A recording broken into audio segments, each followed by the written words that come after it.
बिस्मिल्लाहिर्रहमानिर्रहीम। अस्सलाम वालेकुम क्लास 9 द मैथ मिशन में मैं आपको वेलकम करती हूँ। उम्मीद है मेरे सब स्टूडेंट्स खैरियत से होंगे। स्टूडेंट्स, आज हम करेंगे एक्सरसाइज नंबर 7.2। इसका हमने करना है सम नंबर 1। तो चलते हैं अपने सम नंबर 1 की तरफ। तो सम नंबर 1 है find the slope and inclination of the line joining the points. और उसने हमें ये पॉइंट्स दिए हुए हैं, ठीक है। तो सबसे पहले उसने कहा फाइंड करना है, क्या फाइंड करना है, स्लोप फाइंड करनी है और इंक्लिनेशन फाइंड करना है। तो इसके लिए हमें पता होना चाहिए कि स्लोप क्या होती है और इंक्लिनेशन जो है वो क्या है, ठीक है। तो इसके लिए हम बुक के पेज पे आ जाते हैं, पेज नंबर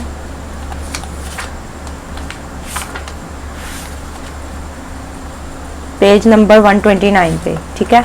पेज नंबर 129 है। तो यहाँ पर देखें उसने स्लोप की जो है वो डिफाइन दी हुई है कि स्लोप जो है उसको स्लोप भी कहते हैं और ग्रेडियंट ऑफ अ लाइन भी कहते हैं, ठीक है। स्लोप को हम जो है वो ग्रेडियंट ऑफ अ लाइन भी कह सकते हैं, इसके दो नाम है, ठीक है। अब उसने कहा when we walk on an inclined plane. तो ये हमारे पास जो है ये इनक्लाइंड प्लेन है।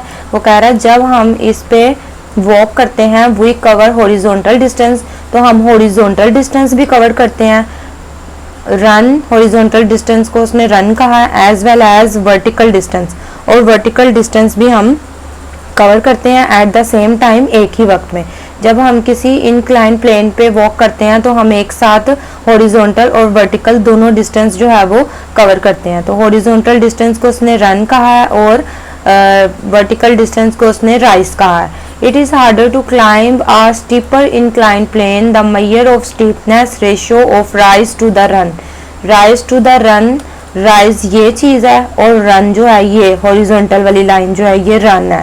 तो इसकी रेशो का मतलब होता है कि जैसे rise और run लिखा हुआ है तो यहाँ पर हम लिख सकते हैं rise रेशो run, ठीक है, किसी चीज़ की क्वांटिटी को जाहिर करने के लिए। इस टर्म डैश स्लोप और gradient of the inclined plane and path and is donated by M. तो जो स्लोप है उसको किससे डिनोट करते हैं, एम से, ठीक है, एम से डिनोट करेंगे। और ये किसके इक्वल है, राइज ओवर रन। तो राइज हमारी ये होती है वर्टिकल लाइन और रन हॉरिजॉन्टल लाइन। तो राइज वाई है क्योंकि हमने पढ़ा हुआ है कि जो वर्टिकल लाइन होती है वो वाई होती है, जो हॉरिजॉन्टल होती है वो एक्स होती है। जब हमने पीछे 5 चैप्टर में ग्राफ किए थे तो जो उसमें वर्टिकल लाइन थी वो क्या थी, वाई थी, और जो हॉरिजॉन्टल लाइन थी वो एक्स थी। तो इस तरह से राइज जो है वर्टिकल लाइन है तो वो वाई होगा और रन जो है हॉरिजॉन्टल है तो वो एक्स होगा। और ये किसके इक्वल है, टेन अल्फा के, ठीक है। टेन अल्फा का मतलब है कि हमने प्रीवियस चैप्टर में अभी 6 चैप्टर जो किया उसमें हमने पढ़ा था कि यहाँ पर जो एंगल बनता है उसको थीटा कहते हैं। तो उस एंगल को हम थीटा के साथ साथ अल्फा भी कहते हैं, ठीक है, उसको थीटा भी कहते हैं और अल्फा भी कहते हैं। तो टेन अल्फा का मतलब टेन थीटा भी है और टेन अल्फा भी है। तो यहाँ पर देखें स्लोप का ये फॉर्मूला जो है हमें जुबानी याद होना चाहिए कि m is equal to rise over run यानी कि y ओवर x, और इसको टेन अल्फा भी लिख सकते हैं, ठीक है, ये इसके इक्वल है। और दूसरी चीज़ हमने इंक्लिनेशन जो है वो बतानी थी कि वो क्या है। तो इंक्लिनेशन का है द एंगल अल्फा 0 डिग्री से 180 डिग्री। तो 0 डिग्री से 180 डिग्री तक के जो एंगल्स होते हैं उसको हम कहते हैं measured counter wise clock from positive X axis to a non horizontal straight line L is called at the inclination of L। तो वो ये कह रहा है कि जो 0 से 180 के दरमियान जो एंगल्स आते हैं वो इंक्लिनेशन ऑफ अ लाइन उसको कहते हैं। और दूसरा ये कि वो जो होते हैं वो उनकी जो मेजरमेंट करते हैं वो एक्स एक्सिस यानी कि पॉजिटिव में करते हैं और साथ में काउंटर क्लॉकवाइज करते हैं। काउंटर क्लॉकवाइज का मतलब होता है क्लॉक की मुखालिफ सिमत में चलना, ठीक है। जो क्लॉक होती है हमारी वो इस तरीके से चलती है, क्लॉक जो होती है वो हमारी इस तरह से चलती है, ठीक है ना, यूं चलती है। लेकिन यहाँ पर काउंटर क्लॉक जो होती है वो इस तरह से जो है वो चलती है। तो यहाँ पर जो मेजरमेंट करेंगे वो काउंटर क्लॉकवाइज होगी, ठीक है, ये उसने कहा। और यहाँ पर उसने हमें 3 तरह की फॉर्म दे दी है, ठीक है, तो ये भी हमें समझ लेनी चाहिए। तो यहाँ पर देखें ये जो प्लेन है एक, इसमें ये जो लाइन है इसको हम कहते हैं इंक्लाइंड, ठीक है। ये हमारी जो है ये इंक्लिनेशन है, इंक्लिनेशन वाली लाइन है, ठीक है। और इसमें जो एंगल मैयर होता है वो काउंटर क्लॉकवाइज होता है, यानी कि घड़ी की मुखालिफ सिमत में जो चलता है ना, उसको काउंटर क्लॉकवाइज कहते हैं, ठीक है। तो यहाँ पर इसने ये जो लाइन ड्रॉ की हुई है इसको नॉन हॉरिजॉन्टल स्ट्रेट लाइन भी कहेंगे, क्योंकि ये जो है नॉन हॉरिजॉन्टल है, ठीक है। तो इसको हमने इस तरह से कहना है। तो ऐसा एंगल जिसकी हम काउंटर क्लॉकवाइज जो है वो मैयर करें, ठीक है, और जो 0 से 180 के दरमियान हो, तो उसको हम ये कहते हैं इंक्लिनेशन ऑफ अ लाइन, ठीक है। और इसी तरह ये जो सेकंड वाली उसने हमें फिगर ड्रॉ किया, इसमें उसने देखें ये जो लाइन है एल वाली, ये इसको एक्स एक्सिस के पैरेलल कर दिया, ठीक है। यानी कि ये और ये लाइन जो है सेम आ गई है एक दूसरे के सामने, तो ये पैरेलल हो गई है। तो जब ये इस तरह से एल और एक्स एक्सिस की लाइन जो पैरेलल होगी, तो तब अल्फा जो है वो 0 डिग्री के इक्वल होगा, ठीक है। ये हमने बात जो है वो याद रखनी है। उसके बाद थर्ड फिगर देखें, और ये जो थर्ड वाला है इसमें देखें अगर इस तरह से हमारा एल और वाई एक्सिस जो है वो पैरेलल आ जाएं, तो तब जो है अल्फा जो है वो 90 डिग्री होता है, ठीक है। अगर इस तरह से दोनों पैरेलल आ रहे हैं तो फिर अल्फा जो है वो 90 डिग्री होगा। तो इस तरह से उसने हमें ये जो है 3 केसेस इस क्वेश्चन में इंक्लिनेशन ऑफ अ लाइन में दिए हैं, ठीक है। तो आई होप कि आपको स्लोप के बारे में और ये जो इंक्लिनेशन ऑफ अ लाइन है इसके बारे में समझ आ गई होगी। तो अब चलते हैं अपने क्वेश्चन की जानिब, ठीक है। तो यहाँ पर देखें, सबसे पहले उसने हमें क्वेश्चन में स्लोप फाइंड करने के लिए कहा, तो हम स्लोप फाइंड करेंगे। वैल्यू हमारे पास ये है, तो हमने इसकी स्लोप फाइंड करनी है, तो उसके लिए हमें इसका फॉर्मूला आना चाहिए। तो अभी हमने जो है वो स्लोप का फॉर्मूला जो है वो याद किया था कि जो स्लोप है उसको किससे डिनोट करते हैं, एम से डिनोट करते हैं, और इसमें जो है वो y ओवर x के इक्वल होता है। लेकिन y का मतलब यहाँ क्या होगा, ये देखें यहाँ पर पेज नंबर 129 पे y का मतलब है कि हमने y के कोऑर्डिनेट लिखने हैं, और x का मतलब है कि हमने x के कोऑर्डिनेट लिखने हैं, ठीक है। तो ये फॉर्मूला जो है हमें जुबानी याद होना चाहिए स्लोप का। तो यहाँ पर y2 माइनस y1 लिखेंगे ओवर x2 माइनस x1 लिखेंगे। तो यहाँ पर देखें हम इस तरह से लिख देंगे y2 माइनस y1 और x2 माइनस x1, ठीक है। तो ये जो है हमारे पास स्लोप का फॉर्मूला आ गया। अब इसके बाद हमें ये पता होना चाहिए कि ये जो हमें पॉइंट्स उसने दिए हैं, इसमें ये जो फर्स्ट पॉइंट है ये x होता है और ये y होता है। इसी तरह से ये पॉइंट x है और ये y है। ये फर्स्ट पॉइंट को x1 y1 कहते हैं और सेकंड पॉइंट को x2 और y2 कहते हैं, ठीक है। अब हमने इसमें जो है वो वैल्यू पुट कर देनी है।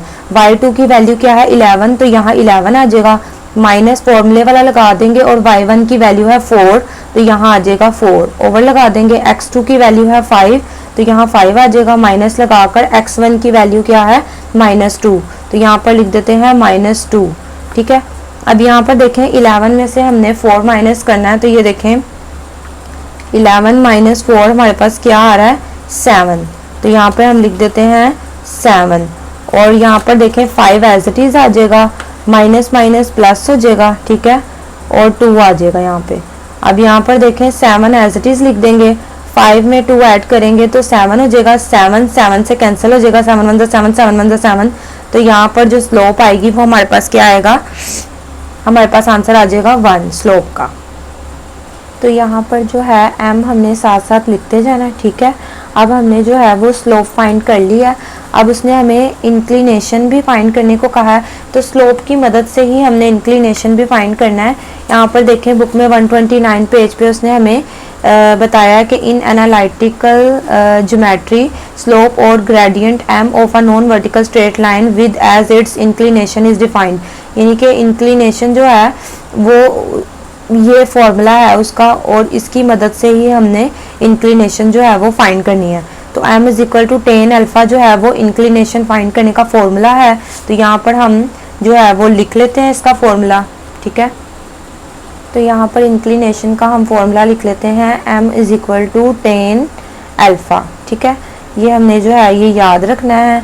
और अब यहाँ पर देखें हमने क्या करना है, अगर हम इसको इस तरह लिख दें कि tan alpha is equal to m, तो ये भी ठीक रहेगा क्योंकि हमें अल्फ़ा फाइंड करना है, ठीक है। अल्फ़ा जो है वो इंक्लिनेशन है, तो उसको हमने फाइंड करना है। तो अब हमने क्या करना है, ये जो tan है यहाँ पॉजिटिव है, उधर जाकर ये इन्वर्स में हो जाएगा, ठीक है। तो यहाँ पर आ जाएगा tan इनवर्स m, और m की वैल्यू हमारे पास क्या आई है, स्लोप फाइंड करके हमारे पास 1 आया, तो यहाँ पर m की वैल्यू लिख देंगे 1। और ये जो tan है ये इनवर्स यहाँ पर कैसे हो गया, क्योंकि यहाँ पर देखें ये अल्फा के साथ मल्टीप्लाई फॉर्म में है, जब ये इस साइड पे जाएगा तो ये m के साथ क्या हो जाएगा, डिवाइड फॉर्म में चला जाएगा। तो जब इस डिवाइड फॉर्म को ऊपर ऐसे लेके आएंगे तो ये क्या हो जाएगी, इनवर्स हो जाएगी, यानी कि ऊपर आकर ये नेगेटिव हो जाएगी। तो इस तरह से tan इनवर्स जो है वो हमारे पास आ जाएगा। अब हमने कैलकुलेटर पे शिफ्ट प्रेस करके, ठीक है, शिफ्ट प्रेस करना है और tan प्रेस करना है, तो tan जो है वो इनवर्स में आ जाएगा, ये देखें, और यहाँ 1 लिख देना है। तो इस तरह से हमारे पास जो है वो tan इनवर्स 1 की वैल्यू आ गई है 45।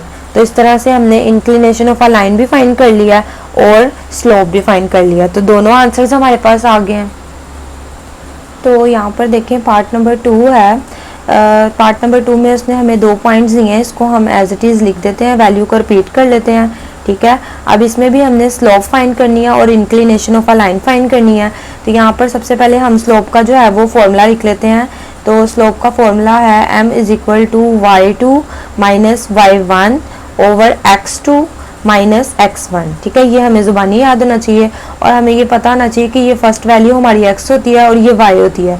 इसी तरह से ये x है और ये y है, इसको x1 y1 कहते हैं, इसको x2 y2 कहते हैं।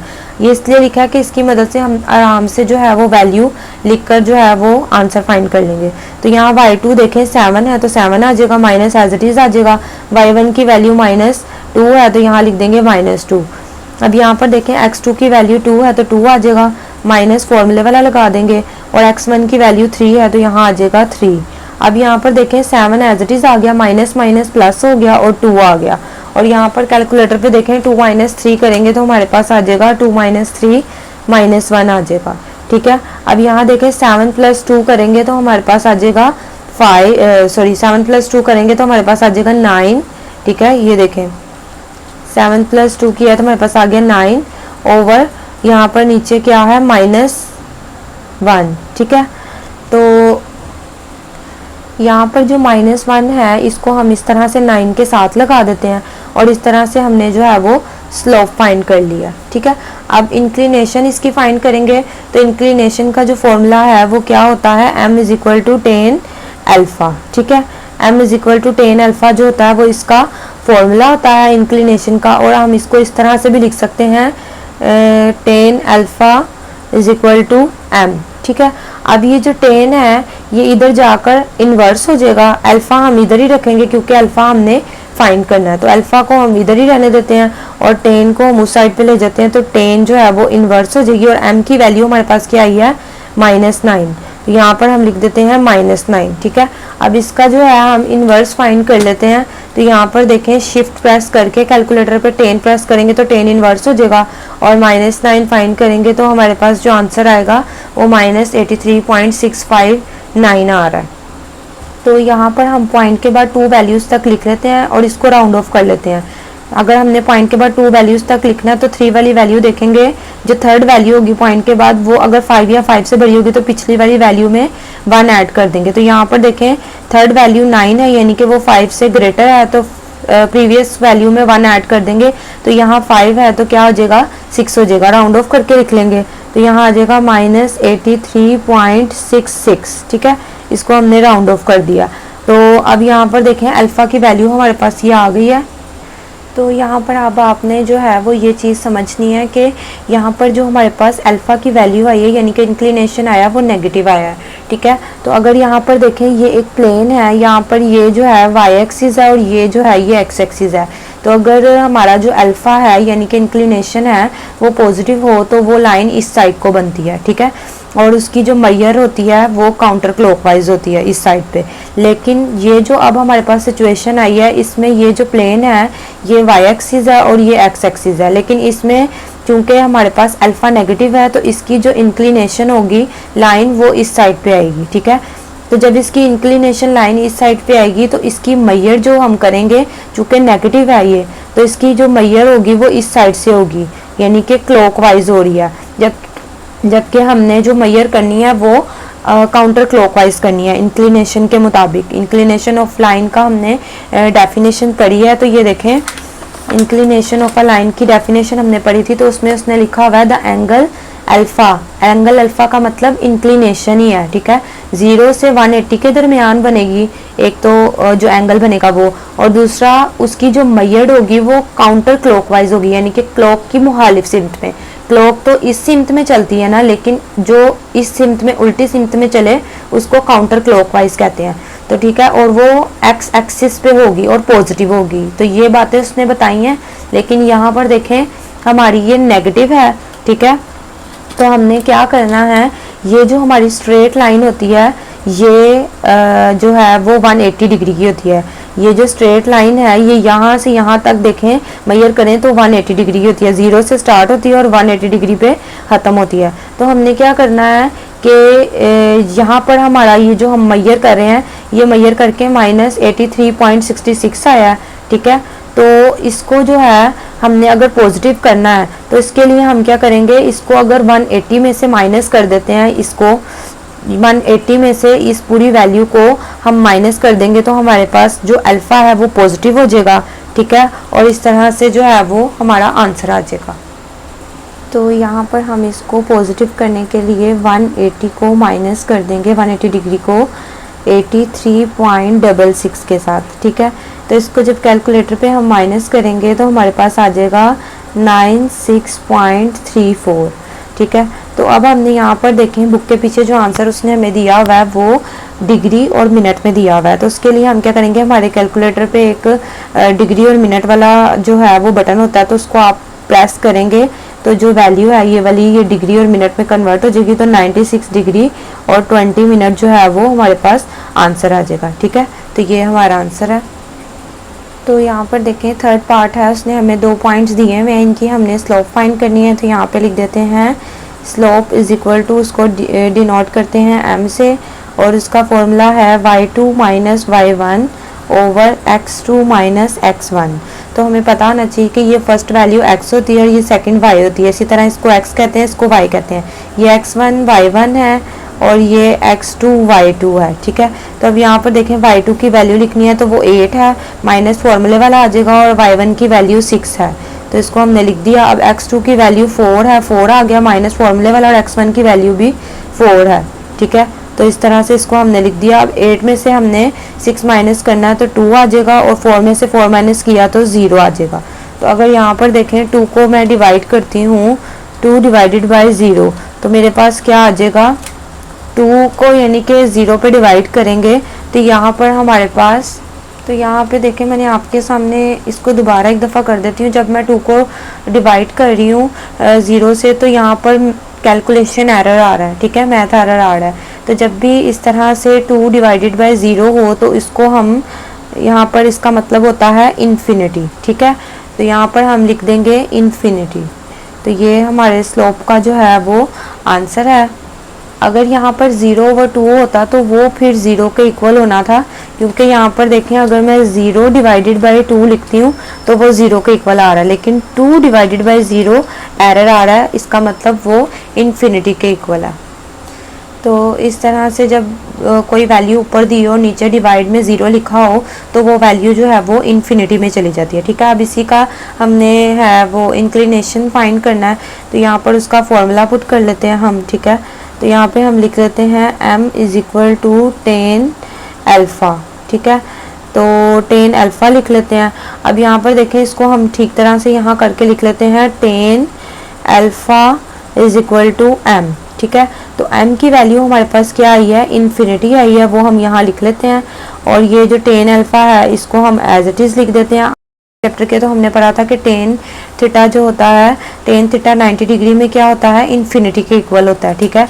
तो यहाँ पर अगर हम बता दें कि tan 90 जो होता है वो किसके इक्वल होता है, इन्फिनिटी के इक्वल होता है, ठीक है। तो अगर हम क्या करें, इस 90 tan को उस साइड पे ले जाएं तो यहाँ पॉजिटिव है, उधर जाकर tan इनवर्स इन्फिनिटी हो जाएगा। तो इसका मतलब है कि tan इनवर्स इन्फिनिटी जो है वो 90 के इक्वल है। तो यहाँ पर हम इस तरह ही करते हैं, ये जो हमारे पास अल्फ़ा है इसकी जगह पर हम यहाँ पर लिख देते हैं 90 डिग्री, और ये जो है tan इनवर्स यानी कि ये देखें ना, अगर ये टेन यहाँ पर पॉजिटिव है तो ये इस साइड पे जाकर नेगेटिव हो जाएगा, ठीक है। टेन इधर पॉजिटिव है तो इस साइड पे जाकर नेगेटिव हो जाना है। तो यहाँ पर देखें, इसको अल्फा को हम एज इट इज लिख देते हैं और ये टेन इधर जाकर नेगेटिव हो गया, ठीक है, यानी कि इनवर्स में चला गया और यहाँ इन्फिनिटी आ गया। तो अभी हमने पढ़ा है कि 90 डिग्री, ये जो इन्फिनिटी टेन इनवर्स इन्फिनिटी है किसकी इक्वल है,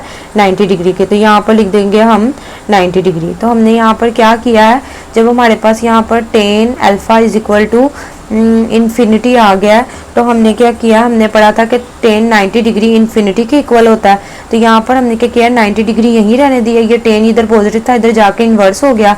तो इट मीन्स के टेन इनवर्स इन्फिनिटी जो है वो 90 डिग्री के इक्वल होता है। तो मैंने क्या किया है, अल्फा एज इट इज रहा, टेन इनवर्स पॉजिटिव था यहाँ जाकर इन्वर्स हो गया। तो अभी हमने पढ़ा कि टेन इनवर्स इन्फिनिटी किसके इक्वल है, 90 डिग्री के। तो इसकी जगह पर हमने क्या लिख दिया, 90 डिग्री। तो इस तरह से हमारे पास जो है वो इंक्लिनेशन आ गई इसकी।